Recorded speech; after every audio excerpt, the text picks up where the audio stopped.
w'Imana igenekerezo rya 26 Gitugutu 2025 Bujumbura ku biro vya Fond Action harabereye ibirori bwa mbere mu Burundi vyitiriwe Hope Shower.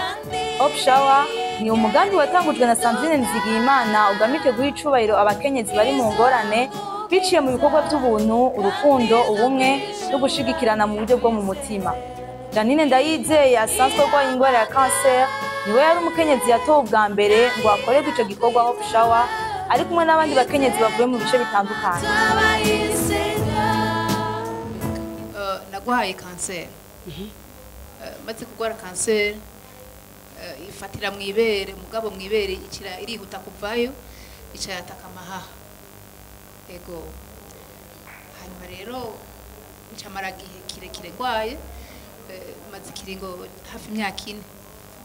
Ego nabayeho nipfuza kuba ndi kumwe n'abantu abo niyumvira ko bashobora kugumana nanje ntivyakunze ahubwo barantaye baramva ko basa nkukumenga barahunze basa nkukumenga bararambiwe. Mugabo rero Sandrine nimba aje kuntora ahantu narindi muri iki gihe numva nari nkeneye abantu numva no musabira umugisha uvuye ku Mana. Umugisha utagabanije, umugisha Imana itanga waba Aburahamu na Isaka na Yakobo. Sindabikeka ko vyabaye kubera jewe. Vyabayeho kandi noneho twavyumvise ko umugambi wiyumviriwe canke wateguwe kubera jewe. Rero nimba vyabayeho kubera jewe nuko Imana ifise umugambi. Hariho ubundi muntu Imana ikeneye gutabara biciye hanyene. Numva niyumvisha cyane ko hariho uwo niteguye kuzoza kubarira. Kuko cancer ni ingwara mbi cyane. Benshi bararuha kandi barushe umuntu acakorokera ahandi hantu. Ugasanga umuntu yataye Imana nta vyizigira afise nta kazoza abona imbere yiwe. Mugabo Jesu uko vyagenze. Jewe sinigera niyumvira urupfu n'umusi n'umwe ahubwo nguma niteze gusa kuraba ibintu ngene biriko birakurikirana.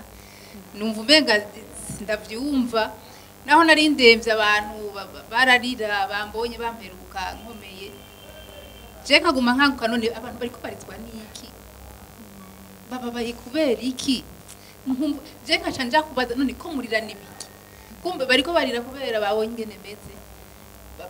Urumva bamperuka ndi muzima ndi umuntu munini mu kwezi kumwe sigaye kuri 30 kilo bagatuntu. Je niruka rero nja kubabaza none hakize ikibazo nyabaki habaye iki bagaca barira gose. Je rero muri jewe ibintu nk'ivyo vy'imfuje navyo nigeze nitega n'umusi n'umwe. N'abaganga bavuga bati wewe ukuntu uremye ukuntu umeze vyonyene bizotumukira. Ndashima Imana rero ko vyagenze urumva ko Imana ifise umugambi ukomeye cyane kandi nimba yatanguje iki gikorwa nuko hari ikintu Imana igomba gukora kidasanzwe uhereye ngaha mu Burundi. Kuko cancer yasaze ni nyinshi kabisa. Hari abantu bakeneye ubufasha bakeneye imvura. Niteguye yuko nzoba mu bantu bazoja kwibasuka. Amena.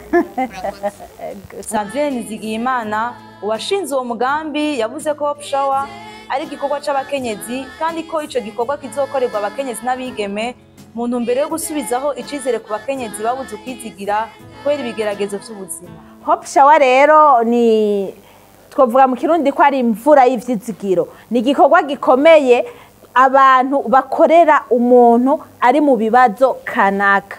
Tumenyereye bavuga ngo bread shower, baby shower aho baba banejereje umukenyezi yibungenze canke yavyaye canke ushaka kuza kuba kugwiwe. Ariko no musi vyahindutse twazanye Hope Shower.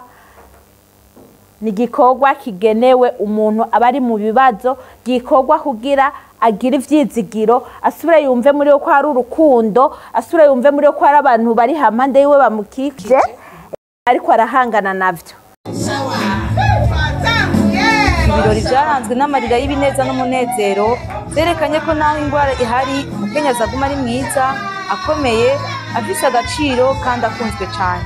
Nanezerewe no kubona na Janine imana yemeye ko bitangurira ko iyi hope shower vy'ukuri ndazi yuko igiye kuzana ihinduka. Ubu rero iyi hope shower ahejeje kugura umugaragaro, ndiyumvira nanje kandi ndasaba imana nze mube mu bambere bagiye gukora nanje nk'ibi hope shower, kuko aratambuje araduhaye amahirwe. Umwe wese agenda abandanirize mu kibano, umwe wese agenda abandaniriza ahari, dusubire tubona abantu bashima imana batwenga, amosozi y'umunezero aseseka nk'ayo twabonye mu kanya Janine yarekuye. Ikindi naco novuga, twaje dushaka gutera intege Madame Janine, ariko nawe ariko aravuga yaduteye izindi ntege. Burya abantu nabo bakitswe n'amagara, yatubwiye ko yataye ibiro 50, yatubwiye ukuntu ubuzima bwabaye burebure, abantu turarambirwa, ariko imana ntiturambirwa. Rero ni cyo ciza yuko nk'ubu Sandrine yabaye amaboko imana yakoresheje, imana yamwitije wese nawe agahamagara abandi kugira iki gikorwa gikundi. Numvise je ntahanye nanje isomo, reka tubi ibikoresho vy'imana yishimira iduhaye imitima, kuko ngaha numvise Janine ariko aravuga, naye kubona abamama benshi twarize. Rero ariko icyo kintu naco ikintu c'ingabire, twarize turatwenga, bimutangura kwiyumvira Yesu we nimba nkiriho maziki. Rero ndashimiye imana ko uyu mugoroba tuwukoresheje ivy'ikimazi, nukuri twandikishije ari indirimbo zatambwe zisa n'izizosohoka vuba, ko ibintu bishushe, ko ibintu bikomeye, nukuri tugiye kubibona.